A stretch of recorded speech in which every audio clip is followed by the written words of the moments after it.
I'm not gonna lie to you guys. I'm kind of scared. I mean, I've been looking at these election results over in Ireland, and Claire Daly right now is in 7th place for a 4-seat race, and she needs to be top 4. Right? It's bad. This is just the first round. I mean, they have a ranked choice voting system, but the fact that she's not 1, 2, or 3, it kind of freaks me out a little bit. And then you have up in New York 16, Jamaal Bowman. All right, who I do not endorse. Okay. Yeah, we don't endorse him. But no, seriously. I mean, when I confronted him, he's just said, "This is the foundation of democracy, right there." And I'm just saying, like, you support neo-Nazis, democracy, and now this guy is being outspent 10-1. He's got a $10 million APAC challenge. George Latimer's eyes look like this. They look in opposite directions. And he's literally crooked. He is literally crooked. And I feel bad for Jamaal Bowman because, quite frankly, he's getting his ass kicked. I mean, all the polls are saying he might lose disastrously. And so for the first time, I'm praying to God that APAC doesn't win. I'm not pro Jamaal Bowman, I'm anti-APAC. And I don't want our elections to be bought by people who believe they can just buy congressional districts. And it sucks that Jamaal Bowman is the guy that, is the lesser evil here, because frankly, we would have where neither of these men would be congressmen, where we could demand better standards of our congressmen. But if George Latimer wins, that is a kind of, it just adds evidence to the fact that being pro-Israel is popular and being pro-Israel is good, and I don't want that to happen. And so you know what? That's why this election, November 5th, okay, when people go and vote for me, if we actually kick Richie Torres's ass and we don't go to the typical DSA route, and I don't have to go out and say MAGA Republican donors are the reason why I'm losing. That's the reason why Jamaal Bowman's getting his ass kicked right now. Exactly. Yeah. Is because he's not telling the fucking truth. Okay, it's not MAGA that hates you. It's AIPAC. It's the Democrats that hate you too. Tell the fucking truth, and you might actually win. So also, MAGA doesn't vote in a Democratic primary. So only a moron like Jamaal Bowman, losing by 17 points in a Democratic primary, would blame Republican. a group of voters who are not going to vote for him, who could not vote for him if they wanted to in New York State. I was gonna say, you guys better be careful. I'm sure there's a fire alarm to be pulled. That's right. Exactly. I mean, I would caution you against rooting too hard for Jamaal Bowman, and I know you're not. But I think it's a good question. Like, okay, obviously we have you versus Richie Torres. That's a no-brainer, right? Jamaal Bowman versus George Latimer. Yeah, Latimer is worse in the sense that he espouses views that are just way to the right of Bowman on this issue. But at the end of the day, if you don't follow through on the promise of bringing a ruckus, you're going to get beat. And I think it is a lesson to people. Don't run on that shit if you have no follow through. I bring up Shama Sawant in this case all the time. Shama Sawant ran to be a disruptor, and she followed through on that. She disrupted. And the Democrats came for her. Jeff Bezos came from her Starbucks. She's running in a town. You're talking about a Trotskyist running in a town dominated by Amazon and Starbucks. And Microsoft. And she won. Yes, and she won.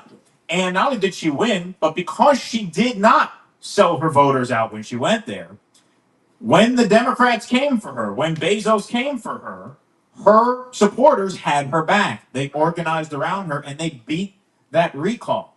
If she were to handle herself the way Bowman has, no one would have had her back. Just like no one has Bowman's back right now, and so he's likely to lose, right? So if you don't have follow through, you get what's coming. And yes, I understand it is sickening to think of a guy like Latimer taking that seat in the sense that he doesn't deserve it. But does Jamaal Bowman deserve it? No. Right, exactly.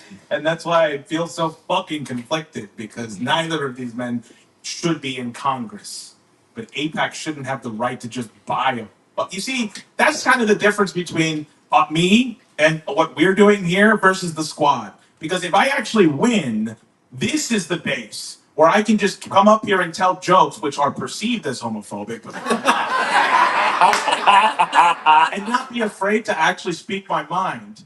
I don't have to say Republican MAGA donors. I can just straight up say who the fucking people are trying to kill me, okay, and not be afraid of it. because I know my base and my power was always from the standpoint of speaking truth, whereas the squad just tiptoed around and entered the establishment that way. I truly believe if we win this thing in November, or we do something great in November, we change the entire thing on its head. And we can prove something that you can just tell the truth to win. So, Well, when you play on their field, you have to play by their rules, and that's why we have always said, you know, post 2020, okay, you really have to run independent or don't run at all. And it's not that you necessarily have a better chance to win as an independent, although Jose is on the ballot in November. He's going to get more general election votes than Bernie Sanders ever got. That's a guarantee. That's a guarantee. At least on the ballot. Some people probably vote him in. But anyway, we won't be too technical about that. The point is that when you run inside an organization, you have to run on their terms and play by their rules. That's how they got all of us to stick our tails in back of our legs when they called us Bernie Bros. Oh, well, this time we have to be nice. Don't be too negative. You would hear that all the time. Russell volunteered at a Bernie event in Harlem. Yep. I also, they kept putting me on security when I would volunteer for his events. And I did almost all of his New York events when he ran in 2016, and including the Washington Square Park one. And they were telling me to go out and tell people who had particularly vicious Hillary signs to go ask them to take it down, because they didn't want that story to be in the press the next day. Yeah, and that's pretty early on in the campaign. That's not even 2020 when he came back and was trying to win over the madhouse zombies. This was still not giving you a laundry list of identity groups at the beginning of every speech. And they were already approaching things that way. And there are probably very few people here who were not in some capacity involved in at least one of the Sanders campaigns. And hey, the way they handled it, that's why you're here, right? That's why you're here. We all said we were going to walk away. No, well, then Trump's going to win. And, we didn't care. And when you look at what we're talking about here with Bowman and with the squad, if they had actually, we're not stupid. Like, nobody thought they could go there and wave a magic wand and reform this incredibly corrupted system. But they didn't even really try. And if they had, this would be a very different conversation, right? Right now, our conversation would be about how we're going to support AOC. It would be about how we're going to support Jamaal Bowman.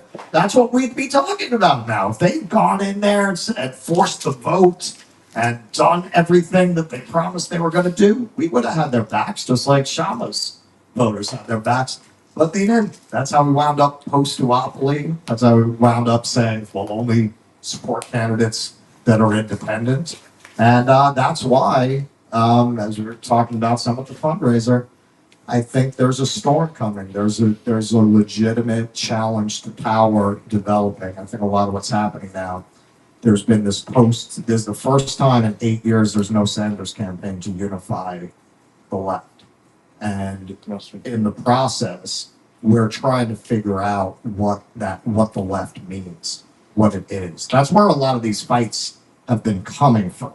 It's been people trying to decide what's in bounds and what's out of bounds, what direction we're going. We haven't figured it out yet, but I think we're getting. What's that? That's bad. Do you have anything? Yeah, sure. I think the primary trait that we need to be looking for in people that we are willing to get behind is courage. Courage is what's required in the moment to not sell out your principle. Courage is what's required to speak the truth. Courage is what it takes to end up and fight against the establishment. And there isn't anyone, the squad, Bernie Sanders, that have shown any amount of courage. They cower in back rooms, and then they come out and they try to explain to you why their decisions were the correct one. And that's not a courageous way to enter politics, and that's not a courageous way to lead the masses and the working people. So that's what we really need to be looking for. Hell yeah. Absolutely. Please clap.